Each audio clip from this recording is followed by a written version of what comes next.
ॐ भूर्भुवः स्वः तत्सवितुर्वरेण्यं भर्गो देवस्य धीमहि धियो यो नः प्रचोदयात्। ओम शांति शांति शांति। नमस्ते मेरे प्यारे दोस्तों, इस वीडियो में मैं नादा बिंदु उपनिषद का वर्णन करने जा रहा हूँ। यह उपनिषद ऋग्वेद से संबद्ध है। इस उपनिषद के प्रारंभ में ओमकार को हंस मानकर उसके विभिन्न अंगों पांगों का वर्णन किया गया है।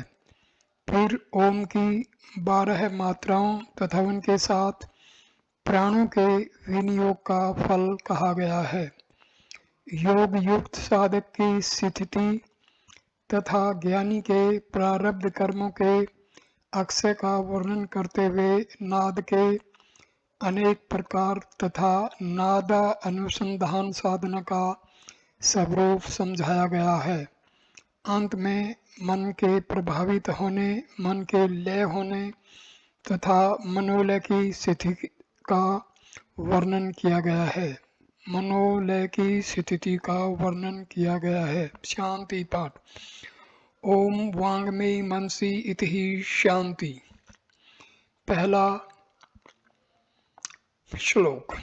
ओमकार रूप हंस का आकार दक्षिण पक्ष दाहिना पंख तथा उकार उत्तर पक्ष बायां पंख कहा गया है। उसकी पूंछ ही मकार है और अर्धमात्रा ही उसका शीर्ष भाग है। दूसरा श्लोक।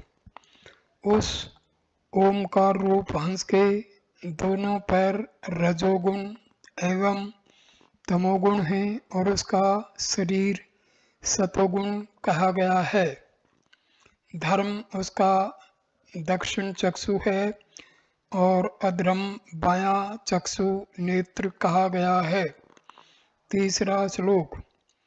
उस हंस के दोनों पैरों में भू पृथ्वी लोक स्थित है। उसकी जंघाओं में भुवः अंतरिक्ष लोक केंद्रित है। स्वः स्वर्ग ऊर्ध्व लोक उसके कटी प्रदेश तथा महलोक उसके नाभि प्रदेश में स्थित है। चौथा श्लोक। उसके हृदय स्थल में जनेह लोक और कंठ प्रदेश में तपोलोक विद्यमान है। ललाट और भौहों के मध्य में सत्यलोक स्थित है। पांचवा और छठा श्लोक।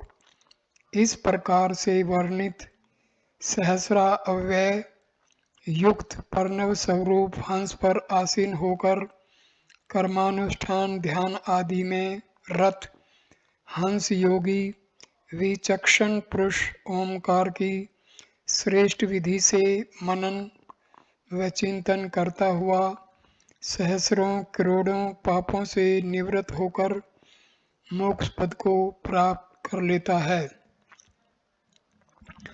ओमकार के देवता अग्नि हैं। उसका स्वरूप भी अग्नि मंडल जैसा है। आकार नामक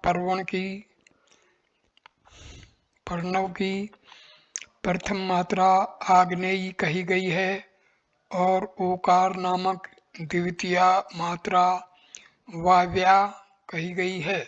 इस वायव्या के देवता वायु हैं और यह वायुमंडल की भांति रंग रूप वाली है। सातवां श्लोक। तत्पश्चात मकार नामक यह तृतीय मात्रा सूर्य मंडल के समतुल्य है। इस मात्रा के देवता सूर्य हैं तथा चतुर्थ मात्रा अर्ध मात्रा के रूप में वारुणी कही गई है। इस वारुणी के देवता वरुण हैं। आठवां श्लोक। इन उपर्युक्त चारों मात्राओं में से हर एक मात्रा 3-3 काल अथवा कला रूप है। इस प्रकार ओंकार को 12 कलाओं से युक्त कहा गया है। धारणा ध्यान एवं समाधि के द्वारा इसे जानने का प्रयास करना चाहिए। ओमकार साधना मात्र उच्चारण से पूरी नहीं होती। दिव्य प्राण प्रवाह रूप ओंकार की अनुभूति धारणा ध्यान आदि द्वारा की जाती है। 9वां श्लोक। इस प्रकार 12 कलाओं की मात्राओं में प्रथम मात्रा घोषणी कही गई है। द्वितीय मात्रा का नाम विदुन मात्रा है, तृतीय मात्रा पातंगी और चतुर्थ मात्रा वायु वेगिनी के नाम से जानी जाती है। 10वां श्लोक। 5वीं मात्रा का नाम धेया है और 6वीं मात्रा ऐन्द्री के नाम से जानी जाती है। 7वीं मात्रा का नाम वैष्णवी और 8वीं मात्रा शांकरी के नाम से प्रसिद्ध है। 11वां श्लोक। 9वीं मात्रा महती तथा 10वीं मात्रा को धरती ध्रुवा कहा गया है। 11वीं मात्रा नारी मौनी और 12वीं मात्रा ब्राह्मी के नाम से जानी जाती है। 12वां श्लोक। ओमकार की इन 12 कलाओं की प्रथम मात्रा में यदि साधक अपने प्राणों का परित्याग कर देता है तो वह भारतवर्ष में सार्वभौमिक चक्रवर्ती सम्राट के रूप में प्रादुर्भूत होता है। 13वां श्लोक। ओमकार की द्वितीय मात्रा में जब साधक के प्राणों का उत्क्रमण होता है तब वह महान महिमाशाली यक्ष के रूप में उत्पन्न होता है। ओमकार की तृतीय मात्रा में प्राण त्याग करने पर वह विद्याधर के रूप में और चतुर्थ मात्रा में प्राण के परित्याग करने से वह गंधर्व के रूप में जन्म लेता है। अपने प्राणों के स्पंदन का ओमकार रूप महाप्राण की जिस कोटि के साथ तादात्म्य होता है उसी के अनुरूप देहांतर की प्राप्ति होती है। 14वां श्लोक। यदि 5वीं मात्रा में उस साधक के प्राणों का उत्क्रमण होता है तो वह तोषित नामक देवों के साथ निवास करता हुआ चंद्रलोक में सम्मानित होता है। 15वां श्लोक। 6वीं मात्रा में शरीर से प्राणों का उत्क्रमण होने पर साधक देवराज इंद्र के सायुज्य पद को प्राप्त करता है। 7वीं मात्रा में भगवान विष्णु के पद वैकुंठ धाम को प्राप्त करता है तथा 8वीं मात्रा में पशुपति भगवान शिव के रुद्र लोक में जाकर उनकी समीपता का लाभ प्राप्त करता है। 16वां श्लोक। 9वीं मात्रा में महलोक को, 10वीं मात्रा में जन्ह लोक ध्रुवलोक को प्राप्त होता है। 11वीं मात्रा में तपोलोक को और 12वीं मात्रा में साधक शाश्वत ब्रह्मलोक को प्राप्त करता है। 17वां श्लोक। इससे भी परतर परे श्रेष्ठ व्यापक शुद्ध निर्मल कल्याणकारी सदैव उदीयमान वह परम ब्रह्म तत्व है। उसी से सभी तरह की ज्योतियां अग्नि सूर्य एवं चंद्र आदि प्रादुर्भूत हुई हैं। 18वां श्लोक। जब श्रेष्ठ साधक का मन समस्त इंद्रियों एवं सत रज और तम आदि तीनों गुणों से परे होकर परम तत्व में विलीन हो जाता है तब वह उपमा रहित कल्याणकारी शांत स्वरूप हो जाता है। ऐसी उच्च स्थिति में पहुँचे हुए साधकों को योग युक्त कहा जाना चाहिए। 19वां श्लोक। उस योग युक्त और तन्मय हुए साधक को अविद्या आदि दोषों से मुक्त और योग पद्धति से स्वस्थ आत्मा में स्थित होकर सभी प्रकार के आसक्ति आदि दोषों से रहित हो जाना चाहिए। 20वां श्लोक। इस प्रकार उस साधक के समस्त सांसारिक बंधनों का शमन अक्षय हो जाता है। वह निर्मल कैवल्य पद को प्राप्त कर स्वयं ही परमात्म स्वरूप हो जाता है।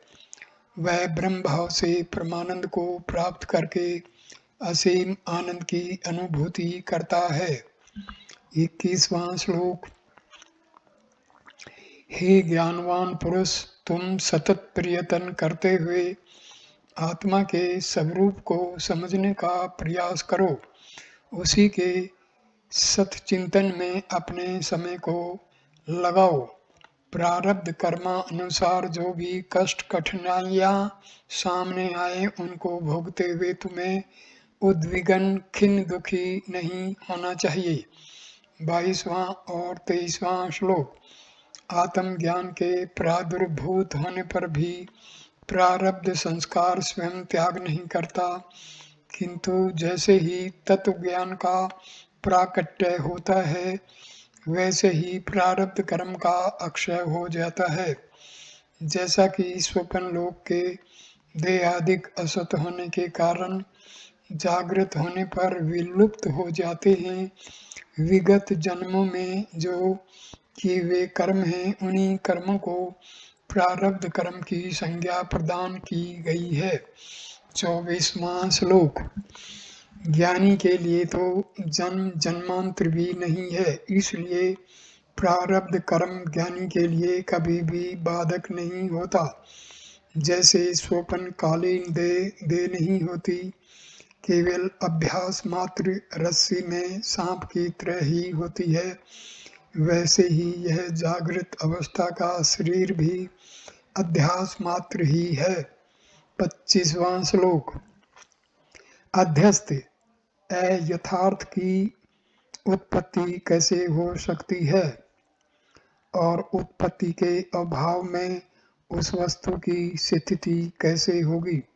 जिस प्रकार रज्जु रस्सी में सर्प का अध्यास होने पर रज्जु में सर्प उत्पन्न नहीं होता और न ही उस स्थान में सर्प की स्थिति ही होती है, इसलिए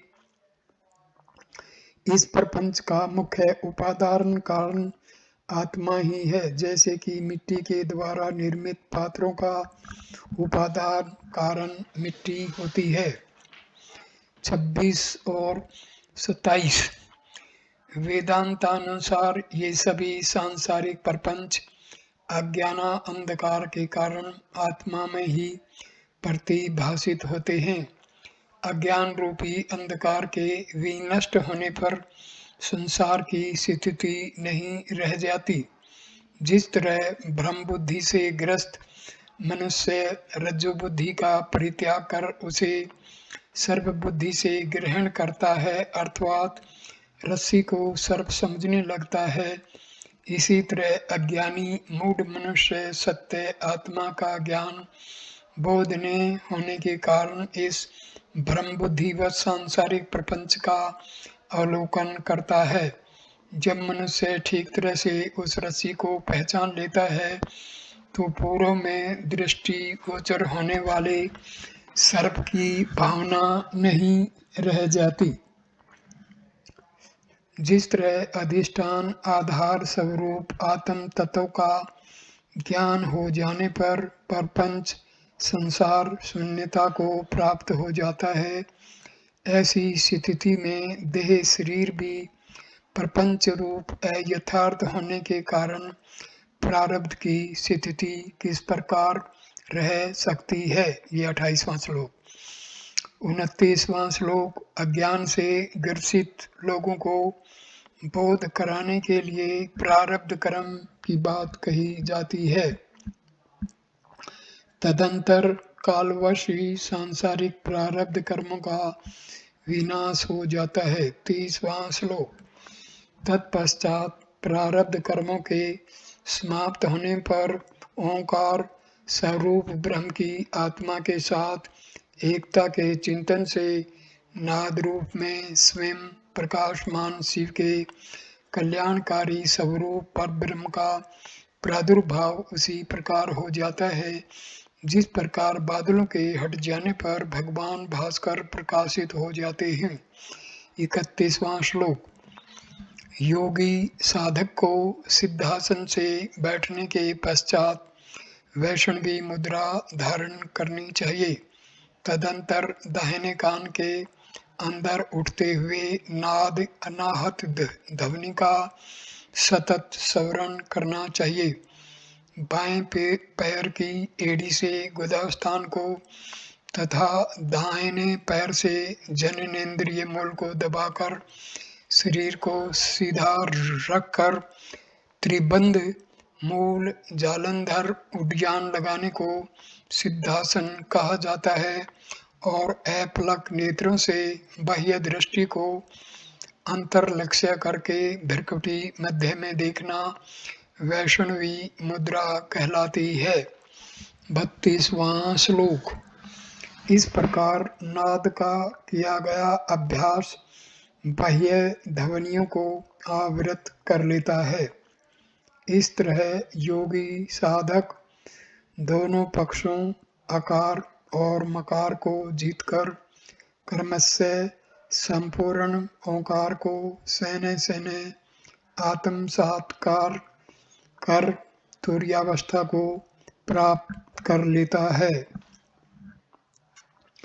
33वां श्लोक। अभ्यास की प्रारंभिक अवस्था में यह महान नाद अनाहत ध्वनि विभिन्न तरह से सुनाई देता है। अनाहत ध्वनि विभिन्न तरह से सुनाई देता है। इसके अनंतर जब अभ्यास अधिक बढ़ जाता है तब उसके सूक्ष्म अति सूक्ष्म रूप भेद सुनाई पड़ने लगते हैं।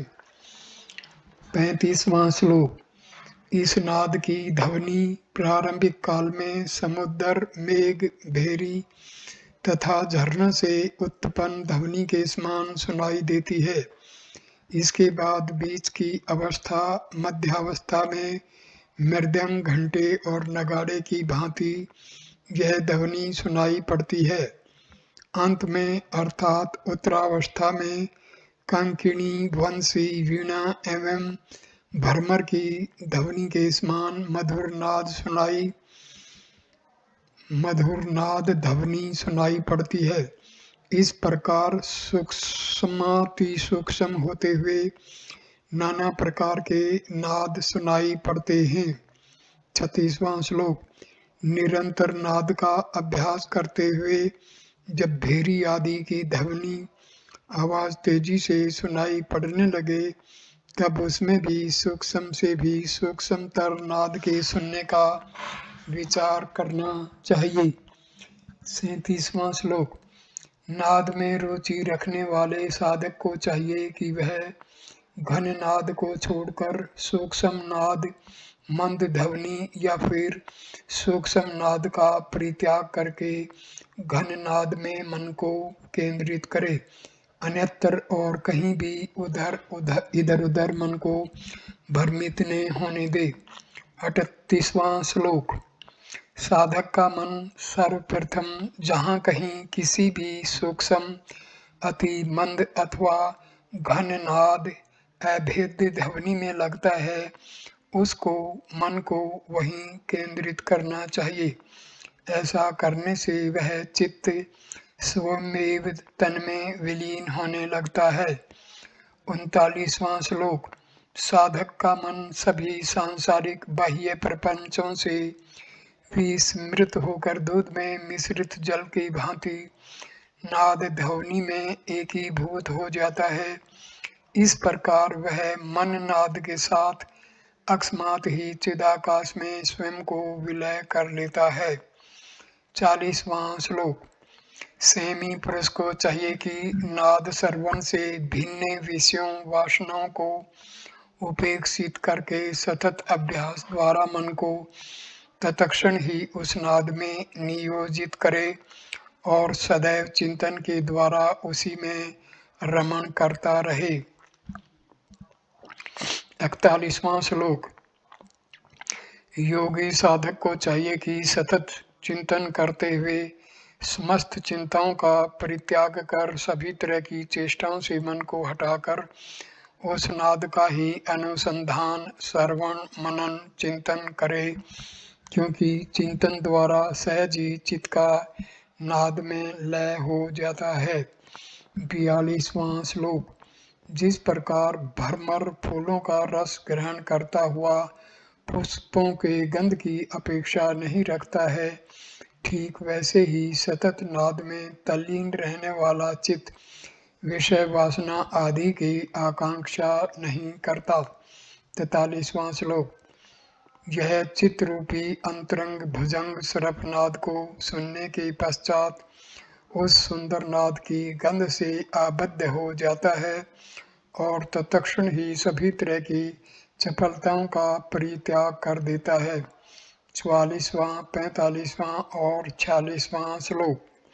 तदंतर वह मन विश्व संसारिकता को विस्मृत करके तथा एकाग्रता को धारण करके विषयों में इधर उधर कहीं भी नहीं दौड़ता है। विषय वासना रूपी उद्यान में विचरण करने वाले मन रूपी उन्मत्त गजेंद्र को वश में करने में यह नाद रूपी अति तीक्ष्ण अंकुश ही समर्थ होता है। यह नाद मन रूपी हिरण को बांधने में जाल का कार्य करता है और मन रूपी तरंग को रोकने में तट का काम करता है। ब्रह्म रूप प्रणव में संयुक्त हुआ यह नाद स्वयं ही प्रकाश स्वरूप होता है। 47वां श्लोक। मन वहाँ ही उस प्रकाश तत्व में विलय को प्राप्त हो जाता है।